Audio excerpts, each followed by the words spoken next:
welcome to this week's edition of the Red Robin Podcast Weekly, which is powered by 360 Chartered Accountants and Budget Ties Auto Centre.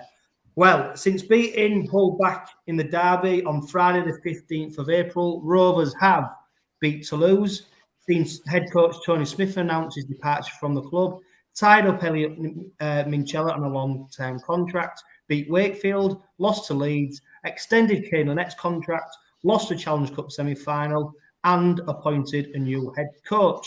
To help me assess all the latest goings on at the club and preview our upcoming round 12 fixture against Castleford Tigers, I'm delighted to welcome James Purling, Craig Eskrett, and it is supposed to be Phil Barrett, but if you're watching, you'll know he's not yet on screen. So if you're listening, Phil, don't forget to join us. I'd love to get your insight into what's happened, especially with Eddie from MasterChef joining us on the train home. It'd be great to get your opinions on what Eddie thought of the Robins on Saturday. But James, I'll kick off with you, mate. The life of a Hull Kingston Rovers supporter is never a dull one, is it? It's never, ever dull. I mean, I've been around long enough to know it's just a complete and utter roller coaster. And those things you just reeled off, and like I say, since we won on Good Friday, I think it just epitomises it. You know, we've gone from, I think, full of hope and optimism and, you know, fancying our chances of getting to a Challenge Cup final. And then it just seems to have all evaporated in the last 2 weeks. And you just can't really put your finger on it. The only thing that's changed is Tony Smith saying, I'm off. Yeah. And for all the people who are watching on Facebook and YouTube tonight, please send in your comments and give us your opinions, because it's a bit of a crazy old month, isn't it, for Hull Kingston Rovers? There's some positives, some negatives. I suppose, Craig, the biggest negative now is the Challenge Cup semi-final defeat. I think a lot of people have got over the news that Tony Smith's departing, but that was a hard blow, wasn't it, on Saturday? Yeah, I'm still feeling it, to be honest. I'm devastated. I thought even more so after Wigan had beaten Saints, I thought, you know what, we win this, we've got a great chance. Yeah. And it was just we never. I felt like we never turned up. We never got going. Yeah, it was so hard to take. Yeah, people have stayed away from me this week because I've not really spoke much. Really? Every time they talk to me, they want to talk about the rugby, and I'm like, I don't want to talk about it. You know, been in a really foul mood. So I've been down in the dumps then. Yeah, you know, I think we had like 6-game running streak, you know, and then we performed. Well, we didn't perform at Leeds, and you thought, in the back of my mind, you know, I thought we are saving ourselves. I think James touched on it when he said that hope. It's the hope that kills you. Yeah. I just didn't understand it from the first whistle. The performance, it was just so flat. Yeah, and there was flat, wasn't there? And I think, you know, they just didn't turn up. Rovers supporters turned up in big numbers. And Rovers did bow out of the 2022 Challenge Cup with an uninspiring 25 points to 4 defeat to the Huddersfield Giants. On Saturday, Tony Smith made 4 changes to the side that lost to Leeds the previous week, with Will Dagger, 𝐂𝐜𝐜𝐿𝐼, 𝐂𝐜𝐜𝐿𝐼 and Jes Litton all returning for the Robins. Sloppy errors and poor decision-making early on in the game were compounded by the first try of the match for the Giants. Josh Jones sliced through some poor KR defence, with things going from bad to worse when the gamble to play 𝐂𝐜𝐜𝐿𝐼 went sour, with the second rower leaving the field after just 12 minutes through injury. Insigne then added another try for the Giants, with the winger racing 100 metres down the field after a poor Jordan Abdul kick and some lacklustre Rovers defence. Jordan Abdul and Ben Crooks did come close to scoring in the first half, and the Robins did have the chance to reduce the deficit just before the 𝓡𝓸𝓷𝓼, but it was all to no avail, and Rovers trailed 12-0 at the interval, and any form of a comeback was cut short just 2 minutes into the second 40, as more questionable defending from the Robins let Jermaine Gilvery course through some scrambling effort to make it 18-0 to Huddersfield. Owen Trout got his name on the score sheet next before Theo Farge added insult to injury with a drop goal on 61 minutes. And Rovers did finally score a consolation try through 𝐂𝐜𝐜𝐿𝐼, but in reality, the Robins were outmuscled, outfought and outcoached by a superior Huddersfield Giants side. Where do we start? Okay, the lineup for the game was Will Dagger at fullback, Ethan Ryan on the right with Ben Crooks at centre, 𝐂𝐜𝐜𝐿𝐼 with Ryan Hall, Rowan Milnes and Jordan Abdul starting in the halves, with Matty Staunton and George King starting at prop, with Matty Parcell, the hooker, Kane Lynette and Dean Handily second row, with Elliot Minchella loose forward. And on the bench, we had 𝐂𝐿𝐴𝐿𝐼, Corbin Sims, Greg Richards and Jimmy 𝐂𝐜𝐼𝐸. James, I'll start with you. Thanks. Kane Lynette, should he have been anywhere near that team on Saturday? No. I think from the warm up, it was just patently obvious he was just not fit and ready, and it was just. The amount of strapping he had on that arm, there's no way he could have been able to make effective tackles. And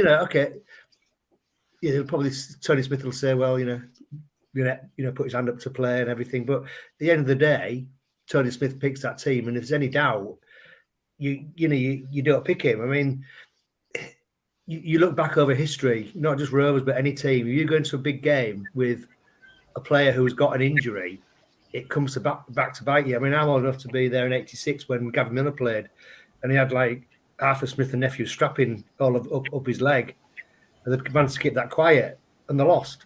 And I think Leeds played senior and Sinfield in finals when they've been fully fit, they've lost. It was just a massive risk by Tony Smith, and it totally backfired in that first 15 minutes. Left us with an interchange down for the rest of the game against, essentially, pretty solid, powerful forward back of that Huddersfield have got. Yeah, Phil Barrett, you join us at a tremendous time because we're just analysing Rovers' 25 points to 4 defeat at the hands of Huddersfield Giants. I've just asked James, Kane Lynette, should he have been anywhere near the team? Should he, Phil? No. Simple as that, mate. Plenty of options, won't he? He's got a ruptured bicep at the end of the day. Your common sense tells you, oh, he's not going to make it any worse, but he's got a ruptured bicep. Yeah. And do you know what? Do you know what, Craig? From minute one, he didn't look like he could play. He was carrying that arm. I mean, he was lucky not to get sin-bin for a shoulder charge that he made because he couldn't wrap his arm around to tackle anyone. So I don't know what they saw in the warm-up or what he's been doing on the captain's run to convince Tony Smith that he could play. But, hindsight's a wonderful thing, isn't it? But there must have been some markers on him to suggest that he shouldn't have been playing that game. And as well now, apparently he couldn't make his injury worse, yet he has made his injury worse. Yeah. He's going to be out even longer. To be honest, I picked up what James just said about in the warm-up. So I was just watching him and I'm thinking, Tony Smith's going to pull him out. He'll change the lineup and we'll have to use our 18th man. I honestly thought that was going to be the case. And then when he came on, I was kind of watching him more than the actual rest of the Rovers players and, what the team were doing, because just concerned, thinking they're going to break down that side. Like you said, he couldn't tackle properly. He had one arm. He got away with a shoulder charge. And the rest is all, like James said, was down on the interchanges. It was a stupid gamble. Yeah. Phil, do you know who the 18th man was? From the I think it's Will Maher. From the warm-up. Yeah. Will Maher. So you could have had Jimmy 𝐂𝐜𝐼𝐸 going to the second row. You could have had Will Maher as the extra prop, couldn't you? And you could have played Johnson. You could have been Lewis Johnson, Yeah. I know it's been a bit of a risk. It's his first big game, but he's had a run out at Dewsbury and he couldn't have done any worse than what happened with Lynette. Well, he should have played Edinburgh the week before, shouldn't he? Yeah. Let's be honest. Yeah. He played at Dewsbury and he should have had a run out at Edinburgh. It's going to be really interesting, isn't it, what happens against Castleford? Go on, Phil. It's mismanagement in him, mate. He should have played at Edinburgh the week before, got some minutes in his legs. If he wasn't ready to go for the semi-final, he wasn't ready, but should have played at Edinburgh. Yeah, I mean, well, let's cut to the chase here, James. I mean, Tony Smith's announcement. Do you think it's played a significant impact in Rovers' defeat on Saturday? I don't think it's certainly not health matters. It just probably brings a bit of uncertainty and instability into this squad. Yeah, I mean, they played Wakefield after the announcement, and it was a solid performance against Wakefield. But at the end of the day, Wakefield were pretty poor. But against Leeds, we just got out confused. And on Saturday, we just got, we didn't even get out. We didn't need to be out. Huddersfield didn't need to out confuse us, did they? Because there was no enthusiasm at all there from Rovers at all. No, and I mean, it's easy to look at it and think Rovers were out infused, and for me, I think we didn't look fit. But I mean, Craig, Huddersfield was very well drilled, wasn't they? They was very well coached. Each player knew what they was doing, and what they didn't do is give Rovers a sniff from minute one. No, and sometimes just doing the basics wins you games. You know, the completed sets, the kicks, the chase, the tackled at our end, made it hard work for Rovers to get out of our own half. And I think watching Cass when Darryl Powell first, when he did the basics at first, and you know, sometimes it is just a case of just doing the simple things, build a battle in, and Huddersfield are doing that right now, and they're winning games. Yeah, Phil, do you think Rovers get a lot of smoke blown up their arse, don't they, for the style of attacking play and the way we create tries, etc. But do you think of the last few games we've gone away from the basics and we've probably forgot about actually laying a platform to play is the most important bit, because that allows us to be flamboyant? Yeah, I think, well, this year we aren't scoring as many points, are we? You know, we're right down in terms of points scored. I think Warrington at home was a different kettle of fish. That's what Rovers can do when you give them field position, when you let them lay the platform. But I think we're an easy team to be bullied from the off, aren't we? Do you know, if a team really wants to get into us? I thought, to be fair, that performance there was exactly what I thought Hull would do to us on Good Friday. But we answered that question. You know, Hull have got a massive pack, haven't they? And I thought they'd just try and steamroll us from minute one, and it never come to fruition. We fought through that. On the back of this Easter, I think we're starting to struggle now, aren't we? Unfortunately for us, it's the soft underbelly starting to show itself again, and players are picking up these knocks. You know, let's be honest, you should have changed the team at Leeds.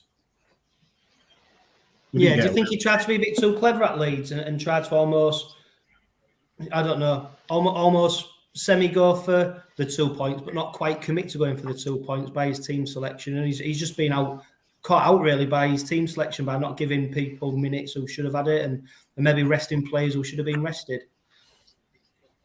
Strange, wasn't it, chaps? Do you know, he rested, what did he rest 𝓂𝐴𝐿 and other than that, and 𝐁𝐿𝐼𝐴, yeah, I'm struggling. Do you know, Rovers should have gone there and won that game, but we have to deal with it. We need to get back on the horse, mate, because there's a very real chance now that Rovers can just start to slope off down the hill if they're not careful. Yeah, and there's no doubt, is there, that their forward pack, Craig, you know, the likes of Chris Hill, Oliver Wilson, Josh Jones, Chris McQueen, Luke Yates, even Danny Levy, you know, out-muscled us, ran straight lines, you know, tired our forwards out, and at times I felt a bit sorry for George King. He was trying to match up with Chris Hill. He seemed to go chasing after him in defence, trying to put a marker on him, but it never really happened. And I think for me, that's where a lot of the battle was lost, James, because we seemed to come up short, didn't we? When the physicality came up, we didn't seem to be able to match it, and you saw that with the meters made in contact. Oh yeah, I mean, it's just, yeah, we just seemed to struggle so much, and it was just, you look at 𝓡𝓸𝓷𝓷𝓼's kicking game, he was able to put the ball on a pinhead in the corner because he knew that Rovers coming out of their backyards just wouldn't get anywhere. You know, they'd have to be kicking on the 40-yard line on the fifth tackle, whereas Huddersfield were just, you know, quite easily going down the field. And I think a lot of that was probably down to Abdul having a, shall we say, lack of variety in his kicking game. You know, just kicking it high in the air. No chance of only chasing to put any pressure on the fullback or the defence, and they're just making easy 20, 30, 40 yards every time on a kick, you know, on a kick return, and almost starting the set in Rovers half again, and allowing five another kick in. It is frustrating, isn't it, Craig? I mean, you saw Jordan Abdul come up with that kick, that high bomb into the corner every time. Yeah. Huddersfield would make ridiculous 20, 30 metres. They'd get the ball into our 20, put a chip over. We'd have to run it out. We wouldn't get over halfway line, and it was like groundhog to every set. Yeah, every single time, yeah. Just no variety, no, you know, attempt to split the winger and the fullback, just nothing. No, and I think we just missed that. We missed the spark. Yeah, you know, like we talk about Mikey Lewis and you know how him he is, but he does something off the cuff. Does, yeah. And like, you know, I think like Ron Milnes, he'd been doing that. I think against Hull, he actually was chipping over. He chipped over the top at one point, and they were trying to do things. It was like they was held back. Like, I don't know whether they was being told, no, you literally just going to kick it like this, and that's it, and we're just going to try and kick, chase, defend it in their half. But it never worked, and as the game went on, you thought, change it up. And it took Jez Litton to actually kind of do like a little chip over to 𝐂𝐜𝐜𝐿 for us to get a try. But just going back to the forwards, do you think now this is just occurring all the time when George King goes off, and I think Matty Staunton as well? They don't seem to have anything. Well, the replacements on Saturday, Craig, Corbin Sims, Greg Richards, Jimmy Kynors, and Jez Litton. Obviously, Jez Litton's there for his utility to play at hooker. You've got Jimmy Kynors, who's utility player, play second row, loose forward, he can fit at centre. So then you're relying on Corbin Sims and Greg Richards.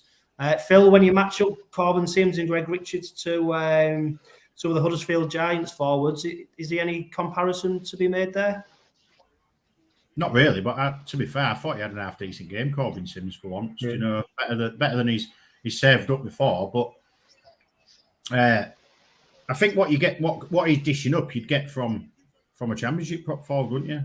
More weeks than not. You're not getting much X factor, are you? No, you're not getting what you're paying for at the minute.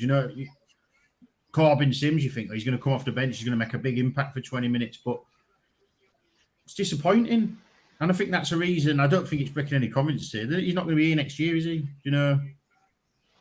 Well, if he was going to offer him a contract based on his performances. No. And he doesn't deserve to be here, unfortunately. He doesn't deserve one. No, we're struggling. We're struggling at the minute in terms of the interchange. And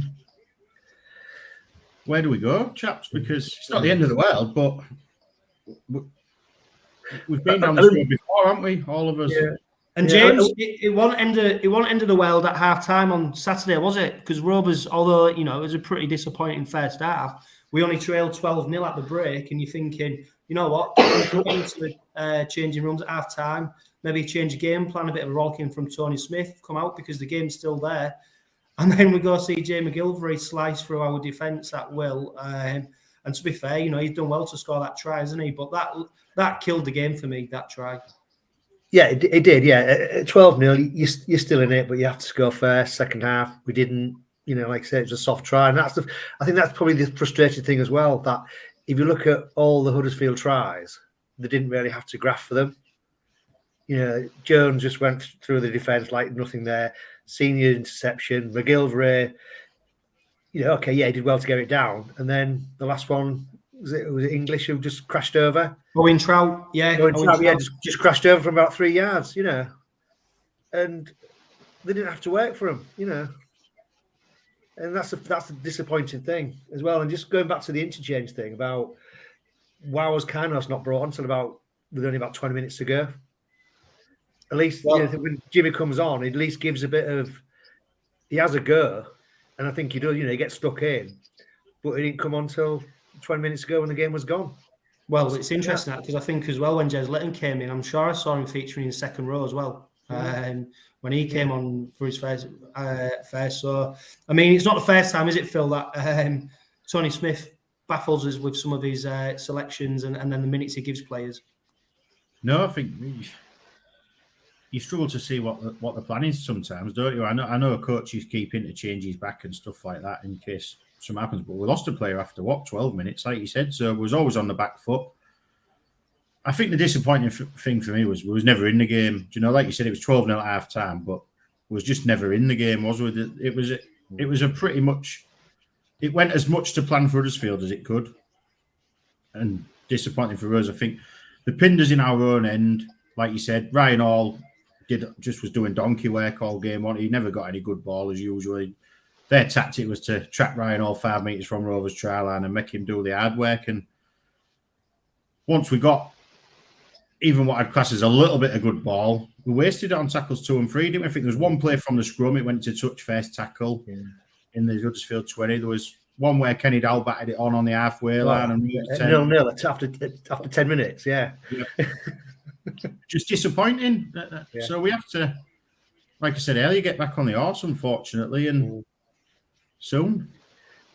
Yeah, it's always hard to say, innit? But, was missing Lachlan Coote, Albert Vette, obviously Frankie Holton. You could mention Louis Johnson. Rovers were missing a number of players. And Craig, I suppose, the obvious thing to say is on a different day, it could have been a different result. But do you think that the last few games has been things creeping into the side that make you think that, well, actually Saturday's result was coming?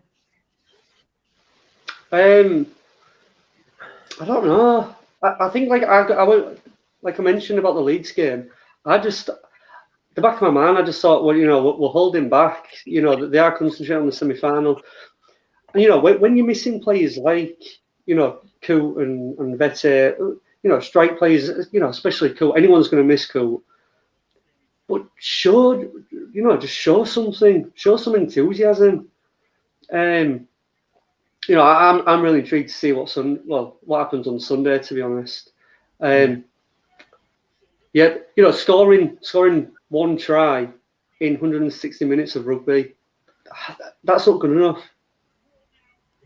No, and it's not good enough for a side who was supposed to be famed for the free throw in attacking rugby league, is it? Because we've seen the total opposite. Thanks to everybody who's tuning on Facebook and YouTube tonight. Adam Wadworth said we missed Holton, who's been, for me, our best forward. He's probably on a lot less money than most, if not all, of our other forwards. David Verity just wished Jordan would change his kicks. Always mile high, no grubbers or kicks into the corners for players to chase. And Keith Pollard, there was no leadership from the halfbacks, didn't take on the line. I think that's the frustrating thing, isn't it? That they want the variation in the kicks. But for me, Phil, I don't know about you, Jordan Abdul's not hit the heights this season, but he's looked very leggy in the last few games, almost to the point where it looks like he's carrying a knock. And we've obviously had the news today that he is injured. He's going to be out for probably the rest of the season. 𝐂𝐿𝐴𝐿 Minchella, another one who's injured. He's someone who's been not featuring in the side for as many minutes as what we'd probably hope. Do you think them two have been carrying knocks and it's maybe come to fruition now? Yeah, definitely. Jordan hadn't scaled the heights of last year as it stands. I mean, he's still going to be a big miss, but it's a manageable one once Michael Lewis is fit. Fortunately, with Elliott, I think they've said it's not as bad as the first feed, and he might just miss this week, which is a massive boost. I think defensively, all these players are pretty good, especially in the middle. Someone mentioned Frankie Holton there. Defensively, he's sound, but what Frankie Holton brings is he's a threat going forward as well. He's going to make you 150 metres a game by looking at his stats, and if that was shared amongst other members of the squad, we'd be in a lot better place. I know you mentioned Albert Vette earlier, right? Albert Vette was brain dead against Leeds. Fancy doing that with a semi-final on the horizon. It was laziness personified to just stick out. He was lucky not to see red. And I think Tony Smith was upset. You could tell in his comments later on in the week, couldn't you, when he said Albert knows what he's done, and he was erring more on the dangerous contact side from another challenge. But that was stupid, lads. Just a massive letdown. We hadn't seen a lot of value for money there in the first place, have we? And to let your teammates down like that a week before a semi-final, it's unforgivable. And the frustrating thing as well is, Phil, is that these players are coming over for these games. They're signing for Rovers to get into these games, to play in Challenge Cup semi-finals, to play in the playoffs, to play in Challenge Cup finals, etc. And the fact that, like you said, that they can be so thoughtless like that is incredible, really, isn't it? Especially when, the team's struggling in a lot of respects, and we need as many bodies out there. But it's that $1 million question, isn't it, Phil? Is Tony Smith's announcement that he's departing, is that having an effect on the team? Well, I think I watched Danny Maguire on Sky Sports and he said they all respect the decision, but when you get from someone's body language that you think a bit of a kick in the teeth, and if they're thinking that, sometimes rugby league players don't need an excuse, do they? We've seen it over the years that you can just put the cue on the rack. I'm hoping that's not the behaviour, because I think these are a good set of lads when it's all said and done. I think the difference to what we've seen before, but as usual, there's things that are just cropping up. Danny said it himself. Then he went, he was talking about injuries, and then he just said, and situations in and around the club that's been cropped up in the last couple of weeks. things that we're not privy to, unfortunately. But we have to get on with it, though. Tony's made his decision. His decision's fine. If he wants to leave at the end of his contract, I've got no issue with that. My only issue was I thought it was a disgraceful way to do it, and I thought it was a slap in the face to every single old Kingston Rovers supporter, to the owner. Let's be honest, he's done a fantastic job. You know, he's got us into a position we could have only dreamed of 2 or 3 years ago, where we're 80 minutes away from 2 major finals. But that don't give you carte blanche to treat us like that, to treat anybody like that. It wasn't the professional way to act. And I think when people stick up for him as well, I struggle to comprehend that, because you support Old Kingston Rovers, you don't support Tony Smith, you don't support Lachlan Coote. It's your club. And he's let you down in a big way. 2 weeks before a big game, and it was before the Wakefield games. You know, Rovers was 14-point favourites in that, so it wasn't really going to have an effect in that game, was it? But it had an effect 2 weeks later. Yeah. And James, I think that's the crux of the matter, isn't it? I think that's why there's a lot of anger, probably from Rovers supporters after Saturday, because obviously Tony Smith's halos slipped slightly, you know, in the wake of that announcement. But I think people are angry because of how he announced it. And people will put 2 and 2 together and say, well, because he's announced it like it is, there's disharmony in the camp, hence why the result, and that's why people are angry. Yeah. No, it is, and I think I totally agree with Phil. I think the way he went about it was just totally to disrespect the club, not just the fans, but I think, you know, more importantly, Neil Hudgell. You know, to give him 2 minutes notice at what he was going to do, I thought was absolutely out of order.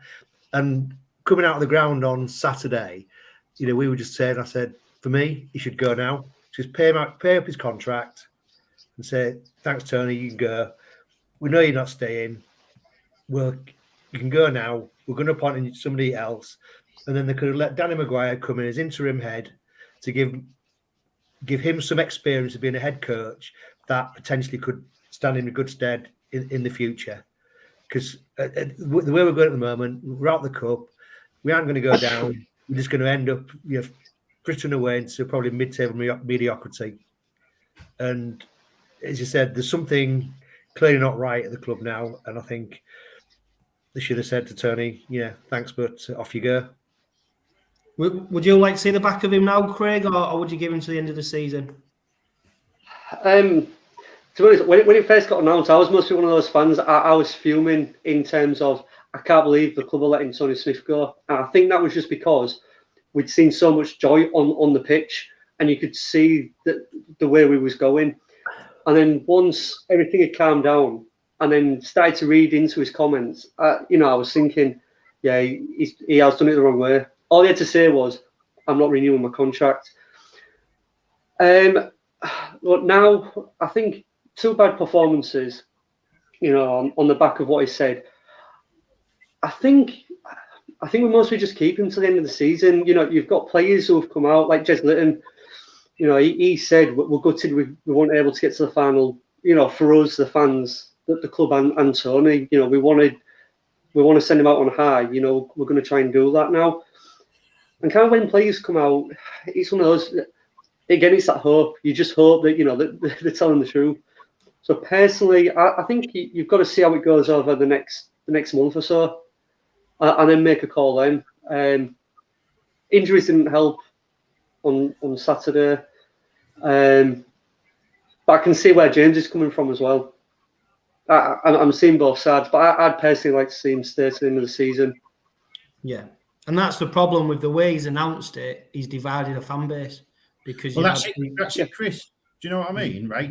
That's it. You've nailed it there, right? If it comes out from the club professionally, so I was leaving at the end of the season, where does the blowtorch aim then? Who's under the heat then when that decision comes out? It's not Tony Smith, is it? The club, everyone's at the club then going, why are you letting him leave? What's gone? But because he's done it like he is, he's divided the fan base as well. People taking sides, and it's just not a nice situation at all. I don't want him to go, if I'm honest. I know you have your moments when you're pissed off, you know, at the end of a defeat like that. But I want us to carry on and finish the season well. But I can't see it at the minute. That's the problem. No. And Challenge Cup semi-finals. What do I think? I think he's handled it poorly. I know there's a clamour for Danny Maguire. It's hard because we don't see behind the scenes, do we? We don't see the day in, day out involvement. We don't see the impact, etc. We don't see what impact and what responsibility Danny Maguire has at the moment. And from a personal point of view, he might not feel up to it. I mean, he comes across very well on Sky Sports, doesn't he? He's been there and he's done it as a player. The danger is we've seen it when, I know different circumstances, when James Webster came in as an assistant and he got the reins and Rovers just plummeted. And, you know, Tony Smith does seem to be able to galvanise these players and get them playing a style of rugby league that we all enjoy. That said, the circumstances he's doing it in now are different to what he was doing it in 2 months ago. And I think that's the disappointing thing, is that he's moved the goalposts to the point where players, supporters, etc., where we're just a bit scratching our heads, aren't we, at what's next, what's to come. You know, he could easily make an argument for Rovers to go beat Cass on Sunday. Is everything rosy? Do we then go lose our next game and everything's shit again? You know, and that's the roller coaster we're going to be on at the moment, because, like I said, like Phil said, the way he's announced it is just basically put that doubt and that division amongst the supporter group. And I called it. I said, if he loses a couple of games in a row, the knives will be out. And there was out none more so than ever on Saturday night, when people were obviously bitter and annoyed at it, because Challenge Cup semi-finals, finals, they're bigger than just a game, aren't they? And I know, Phil, you made the effort, didn't you? You had a good day out and you met one of your idols in the train station on the way home. Eddie from MasterChef, or was he having his selfie took with you? No, I was definitely having my selfie took with him, mate. Told me to ring a kebab shop, if I'm honest with you. Stop messing about with all that cooking and just get on the phone to kebab shop. It was a good laugh, wasn't he, Chris? We had a good day. Disappointing result, as usual. Normally a good day is spoilt by 80 minutes of rugby league, and it was no different on this occasion, was it? Where are we, mate? We're going to turn up again, aren't we? And take a bit more punishment probably this week. Yeah, and if you were in Leeds train station on Saturday night, it was reminiscent of the last plane out of Saigon. It was chaotic, chaos, madness, and Eddie was actually sat on my table on the train, and I didn't know who he was, and all these people were getting the selfies took with him. So I said, "Oh, sorry, mate. What? Who are you? What have you done?" And he said, "Oh, I've won MasterChef." Oh, no, fair play. And then after a while, some of the lads were asking him, "Oh, you got your trophy?"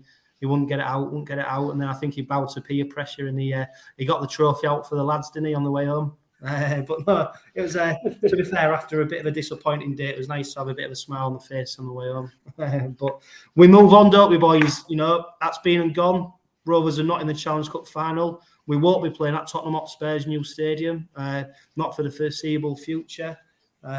So it's probably best that we draw a line under it now and we move on. Just some club news. Rovers women play their first ever derby at Craven Park on Sunday. So if anyone's not travelling over to Castleford to watch the game, it's a 2 p.m. kickoff. It's a League Cup quarter final. It's free entry for everyone. So if you can get down and support the women as they take on our bitter rivals, it doesn't matter what level of rugby it is, does it? As long as we beat them, that's all that matters. 2 players who are heading out on loan are Will Tate and Tom Wilkinson. They've joined Workington on 2-week loans with immediate effect. Tate returned to the Cumbrian club after featuring for Workington against Whitehaven in the derby in Dewsbury. And Wilkinson joins town with a break in reserve fixtures as he searches for regular first team rugby. He's surprised Will Tate's gone out, Phil? Could he maybe featured in future squads, or is it still too soon for him? I wouldn't have no problems with him playing, mate. It's just it's another 2-week loan, in it. So if we need him, I'm guessing we can call him. Yeah, I wouldn't. I don't think he's completely ready to be playing week in, week out yet, but I wouldn't be adverse to putting him in if needs be either. Yeah, and probably the reason he's not featuring the first team 21 at the moment is because Frankie Holton's recovery is progressing well, so the second row is likely to feature against Castleford. Of course, squads will be announced tomorrow at lunchtime. 𝐂𝐜𝐜𝐿, he's obviously sustained further damage to his torn bicep. I did wonder, do you know when they said he can't injure it anymore? You know, I did wonder, are you sure you can't injure it anymore? But anyway, he requires surgery on his tear. He's likely to be out for 3 months as he recovers from injuries. So that's a huge chunk of rugby league what he's going to miss out on. Jordan Abdull's been ruled out for the season after suffering a quad tear. Elliot Minchella sustained an ankle ligament injury and he's going to miss 4 to 6 weeks. Sam Woods suffered a dislocated patella. He did that against Leeds. He's looking at 2 to 4 weeks out of action. Good news is that 𝓡𝐸𝐿 is available after recovering from his concussion. And still, sadly, we've got no news about Tom Garrett, have we? Which is a massive shame. I know he was supposed to see a specialist, wasn't he? I think it was only a couple of days ago. There's no news. Obviously, it's a serious matter, isn't it? And we respect his privacy. But Craig, it's sad, isn't it? Obviously, Tom Garrett, we've mentioned it before about what happened to Andrew Heffernan, and we definitely don't want a repeat of that, do we?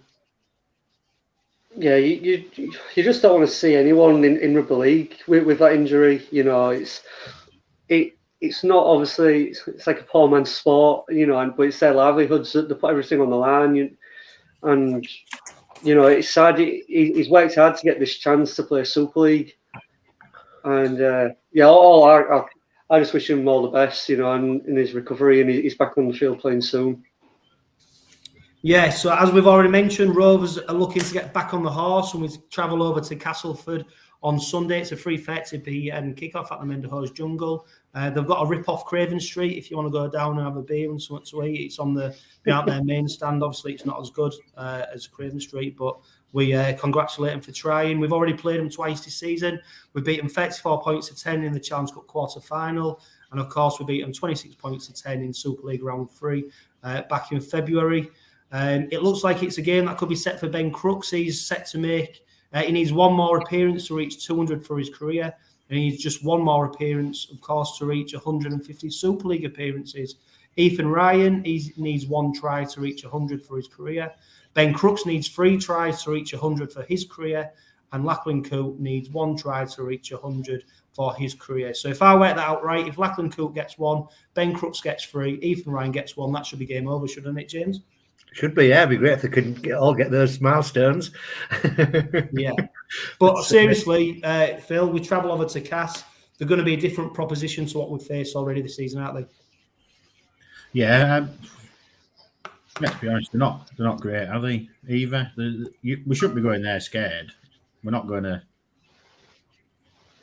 Anyway, it's a team we've dealt with easily, you know. So we shouldn't be going there scared. It's going to be tough. You know, they've had a week off.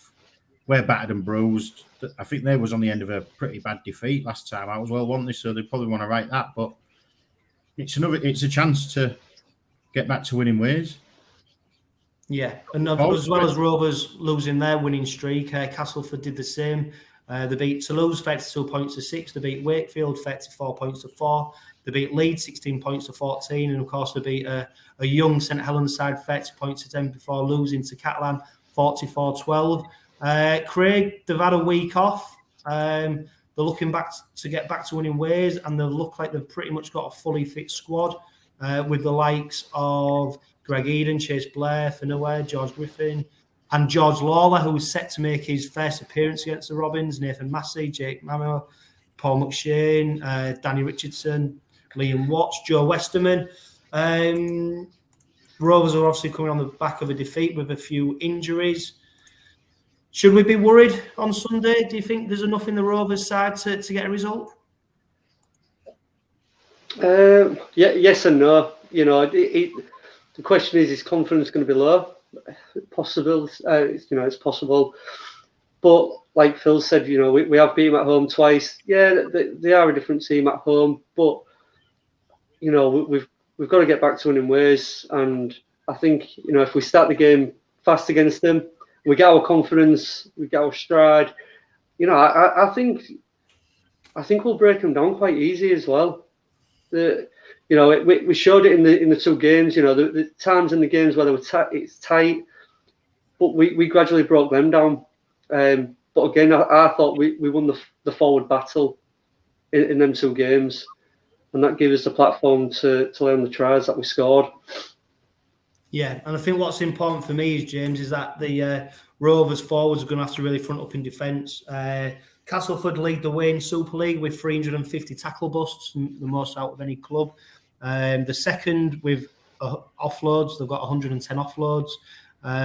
So it shows that if they do break the line, they're able to offload that ball and make some meters out of these. So it's one thing that we can't do is hang off tackles and let their forwards dominate and get the offloads, because they have got some pacey players who can break us down.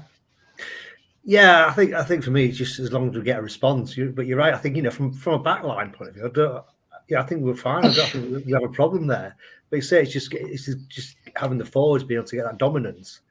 And I just hope that we do get a response after the last two games, and they're just thinking, we just can't be any worse than we have been.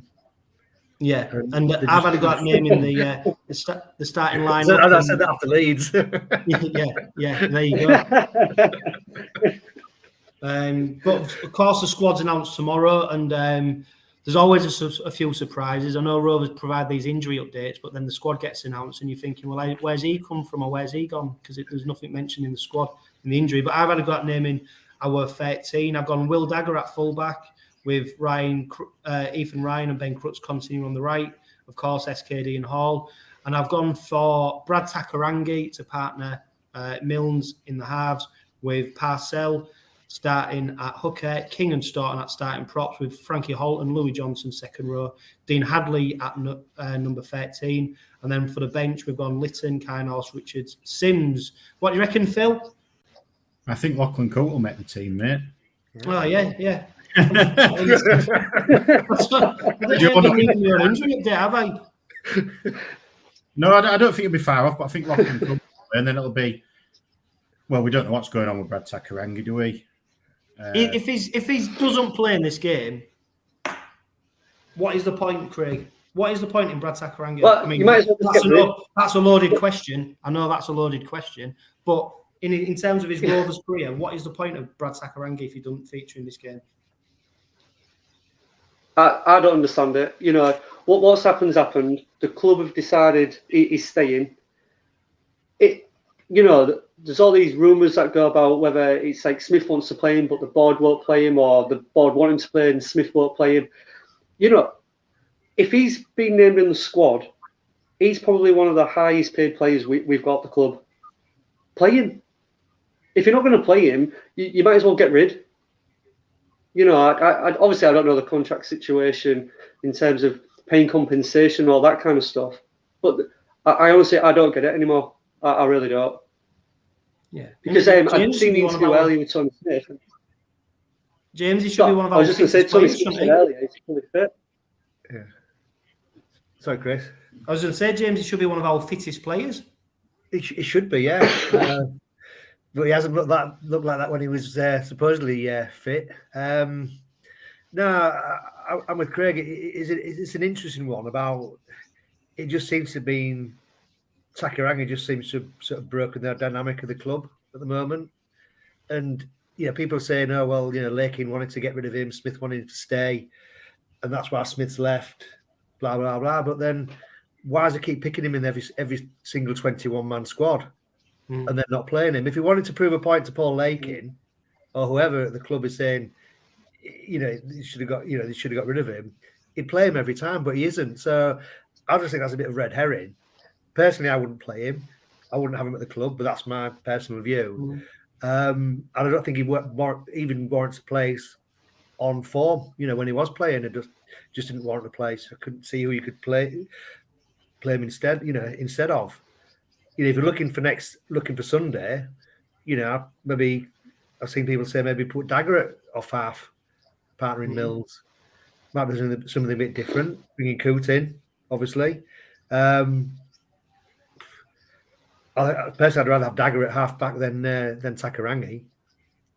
I think when he has played at half, he's not been. When he's played at second row, half or centre, he's just been disappointing. Yeah, but I mean, we talked about, didn't we, the last two performances we've lacked any real attacking flair, haven't we? Any real creativity, any real spark going forward. Is Brad 𝓡𝓸𝓷𝓼, Phil, the man to bring the X factor back to Old Kingston Rovers? The Brett Takarangi we've seen so far, probably not. But the Brett Takarangi of old, yeah, definitely. But once the club decide to keep him, he's got to be in and around the team, hasn't he? Do you know, especially when you're running low on numbers as well. Do you know, I probably agree that I'd have got rid of him. Well, I do agree. I'd have got rid of him at the time. Do you know, when it all comes to light in the cold light of day, once the club make a decision that he's staying, then if he's not playing, what's the point? Yeah, and that's the point, is it? Because he's in and around the camp. He's training. Tony Smith has named him as the 18th man. He flew out to Toulouse with Rovers. I understand at the start maybe there was an element of trying to protect him a little bit, keep out the limelight.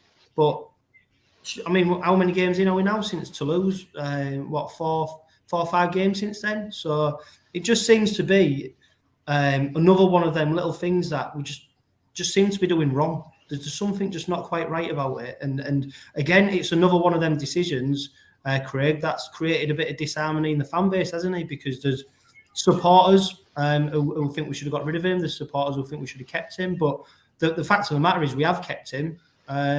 So, you know, in a squad game, you'd think you need to utilise one of your potentially biggest assets. Yeah, and, you know, like you said, there is that divide again. You know, I'm seeing fans, you know, on social media saying, don't dare play Takarangi, should have got rid of him. But there's some fans out, you know, like myself, we've kept him, play him. I think it's a good call for him to play a half-back. I know, James, you said dagger. But when you're paying a player all that money, you know, you've got to play him. And he's got to show his worth as well. He's got to show the club have obviously supported him with what's happened. I'm with Phil. I would have got rid once he was found guilty, etc. The club have kept him. You know, they've supported him. You repay the club back by performing well. Yeah. And thanks to Mark Charles, who just supplied us some odds for Sunday from M. Charles Bookmakers up in Bridlington. Castleford are 4-7 to win outright. Rovers are 11-8. The draw's 18-1.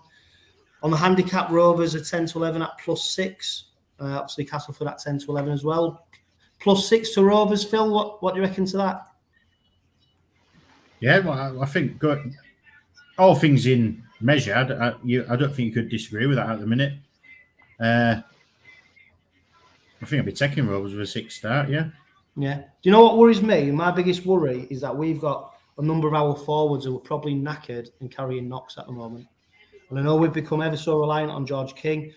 Matty Staunton now to a certain point. Is it a gamble to be putting Halton and Johnson into that side, James, or are we at the point now where we don't really have any other option?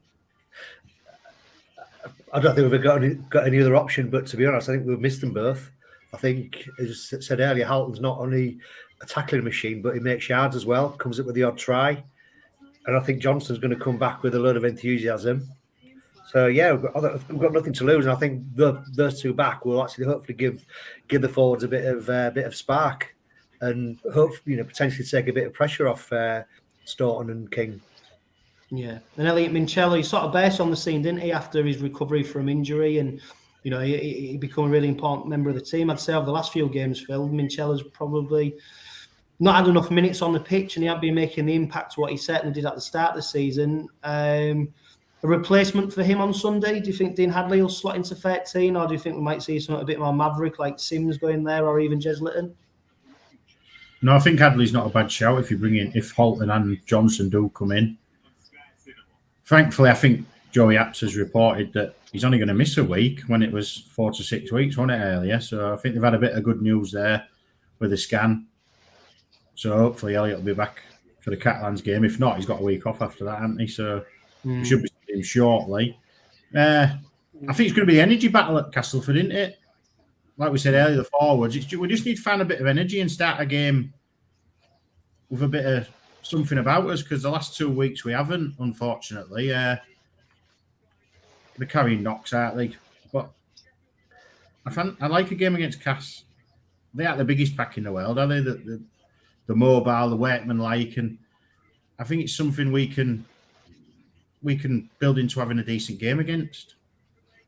Yeah, definitely. And you know, when they've got players like Greg Eden, you know, Rovers are going to have to match them, and he's one of the fastest players who'll be on the pitch. And what surprised me is probably our lack of pace, Craig. You know, we've got Ethan Ryan.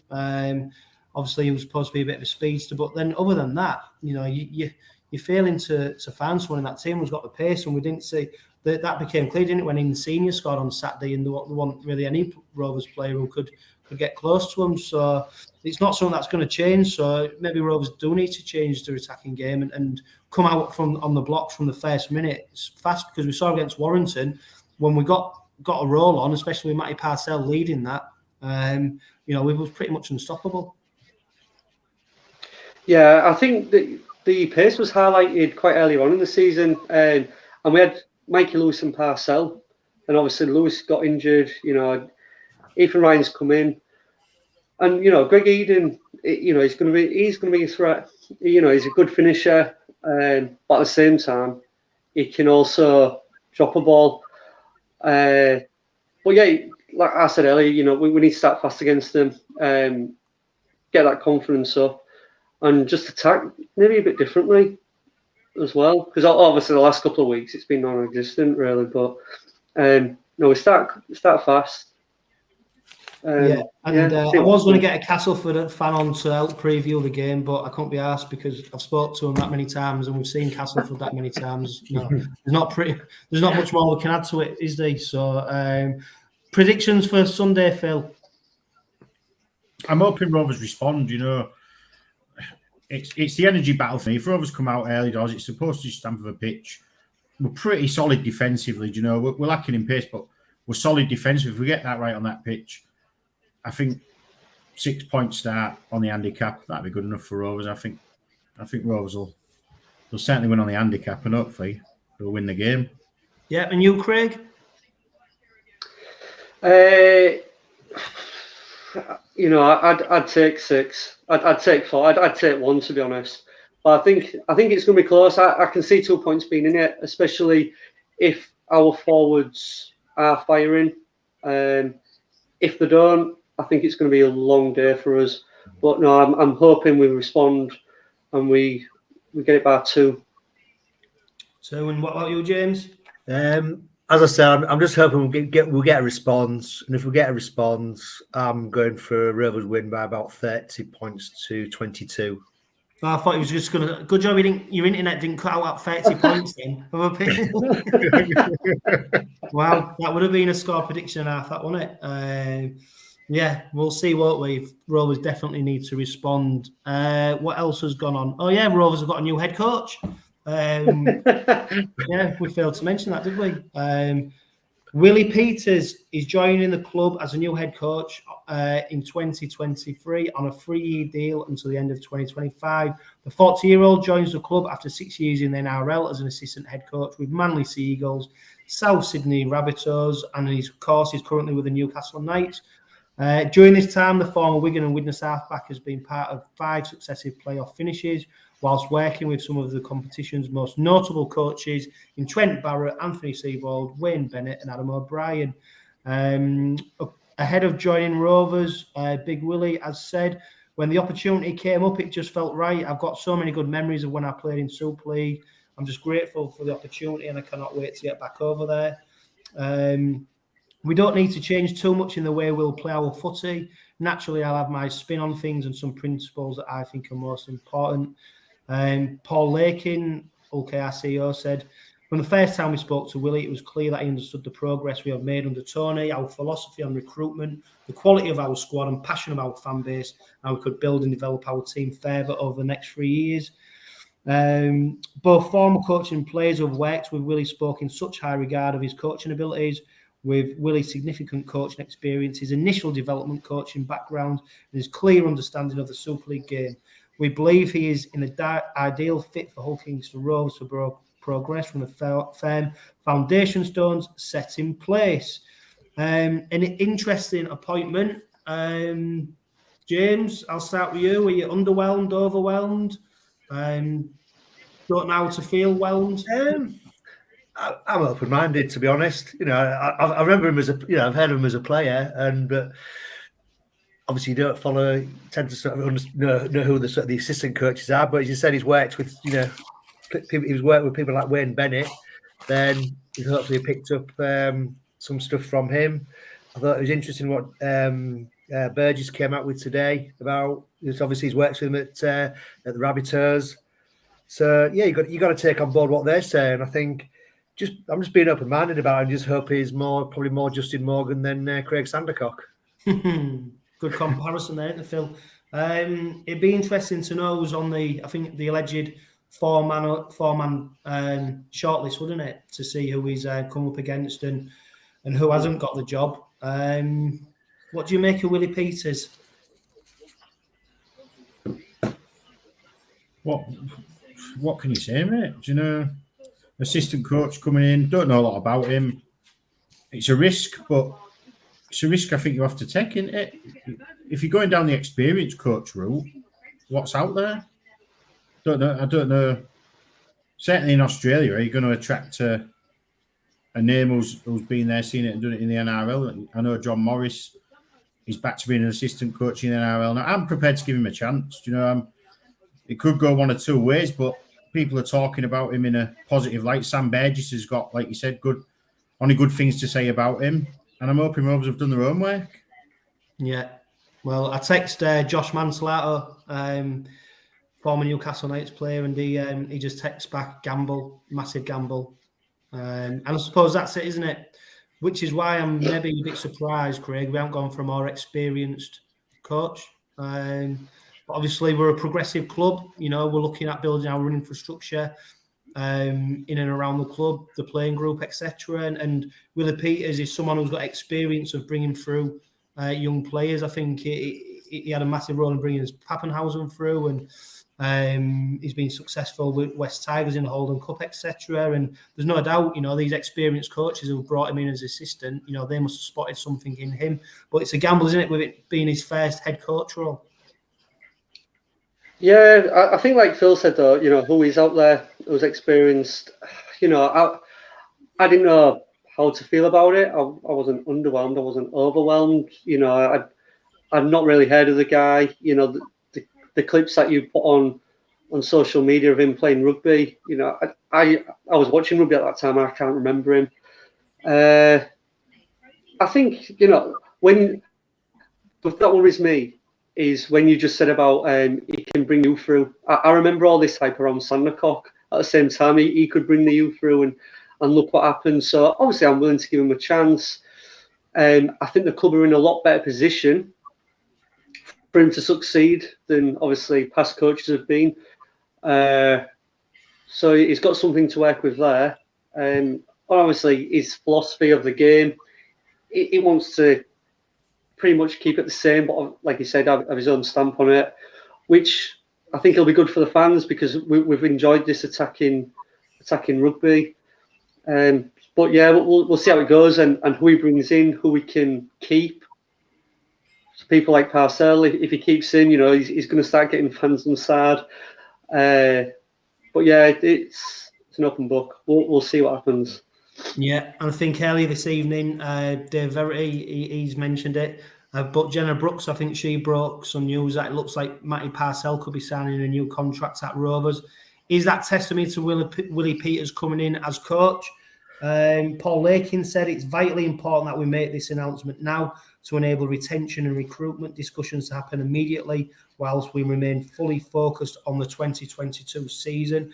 That suggests, James, that Willie Peters has got a hand in transfer dealings, yet the rumours I hear is that Tony Smith's leaving because he wanted to be too hands-on and wanted to have a say in recruitment, etc. So I don't know what to make of that, but it's obviously interesting that Willie Peters is going to have a hand in some of the transfer dealings at the moment. Yeah, and I think that's inevitable. Like really, if he's going to come in, he's got to be comfortable with who the club's signing, and I think have some say in it. But you say if it's true what they're saying about Matt Parcell potentially signing a 2-year deal, and that's on the back of Peters coming in, then that's hopefully a good sign of, and we'll hopefully get some of the others who are out of contract, and also potentially be an attraction for potential players coming in. I think the other thing from our perspective is with the appointments is just hoping he keeps the the backroom staff of Maguire, Hodgson, and Stanley, because at least then that will provide that continuity, not just from the club stability point of view, but also from if he's got this philosophy of wanting to bring the kids through. They're having that continuity and that consistency as well. That's going to be important for them to know where they stand and what the club's all about. So yeah, I think he's obviously got to have some stay in saying who's going to be coming in. Yeah, and you'd imagine there ain't enough money in the kitty to bring.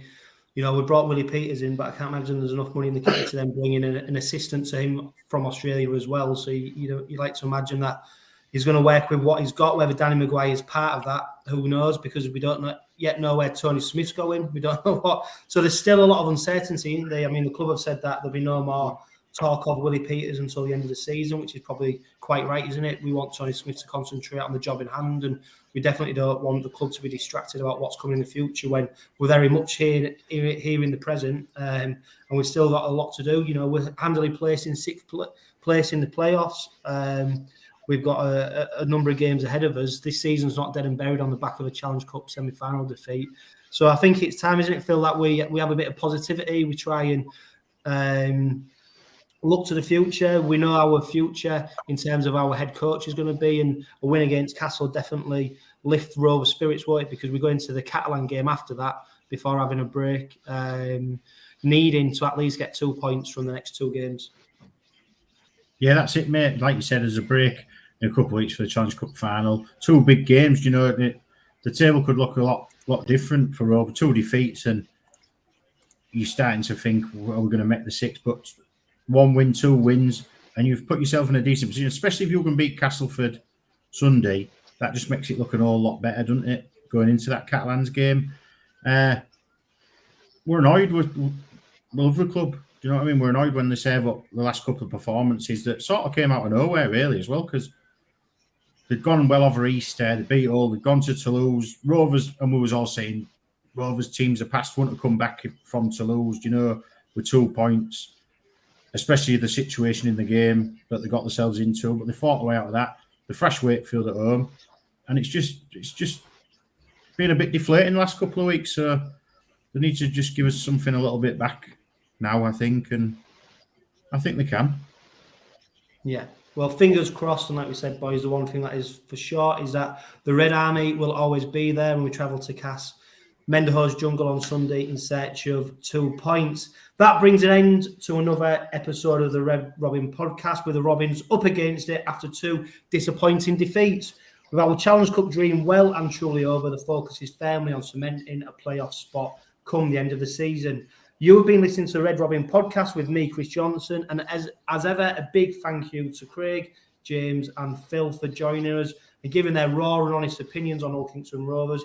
Don't forget, we are powered by 360 Chartered Accountants and Budget Ties Auto Centre. So let's rally around the Robins, and remember, we will be there.